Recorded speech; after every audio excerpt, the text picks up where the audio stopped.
John took me in as my second dad, so to speak, at a very young age. He took me under his wing and showed me what the golf business was all about. He saw this young 14-year-old pimply-faced kid kind of trying to find out, what he wanted to do, and working with, for John, kind of in the back, taking care of bags and members and carts and picking up the range and things of this nature. That's really where our relationship started. He was not only my boss, mentor, but truly a very inspiring person and a very good friend. A great leader and mentor to see how you treat people, no matter if they're a member or a guest, and learning all the little intricacies of the club, especially back in the back office, as well as running the business, because you're running a golf business and you're running the club, but he also had obviously his own personal business as well in the pro shop. So you got a lot of, you got your hands involved in a lot of different areas, and it was just a great training program for me. Born in Newport, he started off caddying, and through the caddying he became involved with golf. Eisenhower would come into Rhode Island every so often to play golf, and the golf pros at Newport Country Club would get him out of school and he'd come down and caddy for him. There's a famous picture when Eisenhower passed away of Eisenhower swinging a golf club in the background. There's a picture of this little kid in awe of everything that was going on, and that happened to be John. He came to Hartford. I worked for a fellow by the name of Bob Boddington over at the Hartford Golf Club, and I think John's first job was working at Westwoods Country Club in Farmington. And then the job here opened up.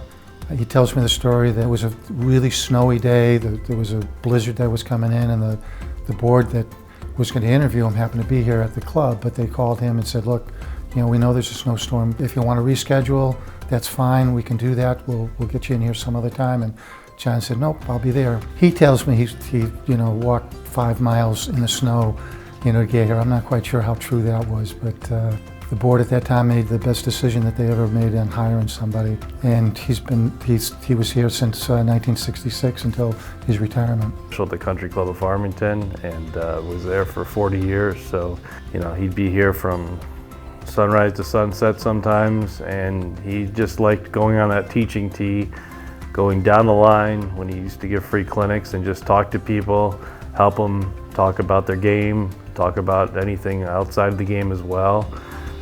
He just wanted to grow the game of golf, and he knew the experience of golf could really help people in many different aspects of their life, not just on the course but off the course. His name and recognition of his teaching method and everything got around, and he was very successful. And the tens of thousands of lessons that he gave over his career was truly amazing. Even after he retired here, you could see him down on Farmington Avenue at the driving range, just giving his time, just walking up and down the line. What he's done for a lot of PGA members that were assistants and become head pros, you've got Richie Crowe, Mickey Hawks, Sean McDermott, Jim Tennant, Pat Aldridge, the list goes on and on. Him and Anthony Petrocelli actually started kind of the groundwork a little bit for the PGM programs that are now around the country.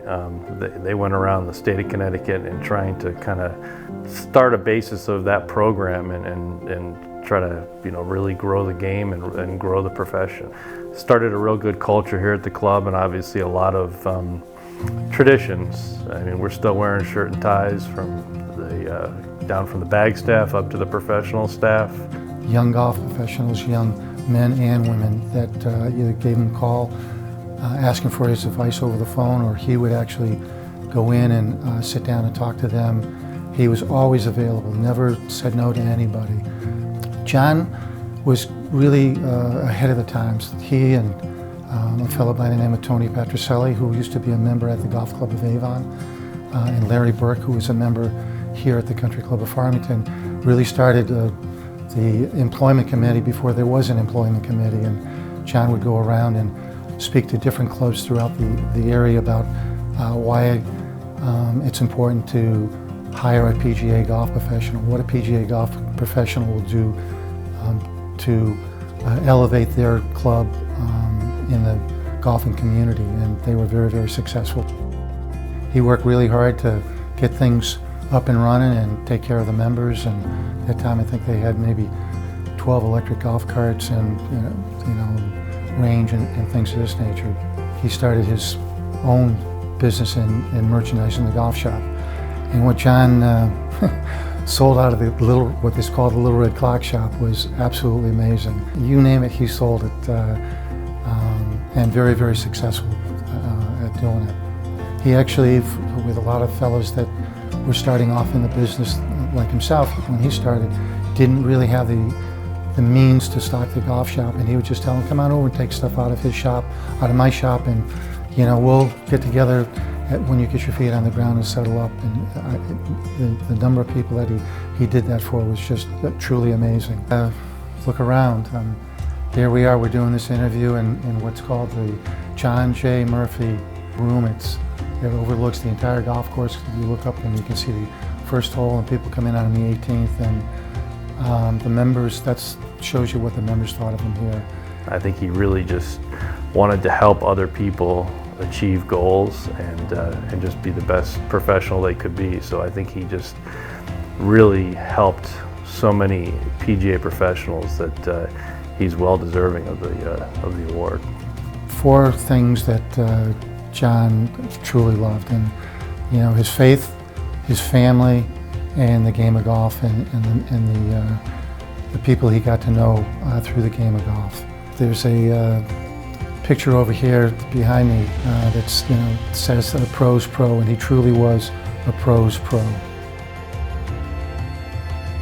When John passed away here just this past fall, I said to his family, I told them how much they meant not only to me, but how much John meant to so many people, and I thanked all of them for allowing us to share part of his life with all of us, because having John Murphy in my life and having John Murphy and people that know John, having John in their lives made them a better person. I think John's motto would be just be kind. Get up in the morning and make it a point that you're going to be kind to somebody, and I think that's he worked all his life to try to express that to everybody he came in contact with. So be kind.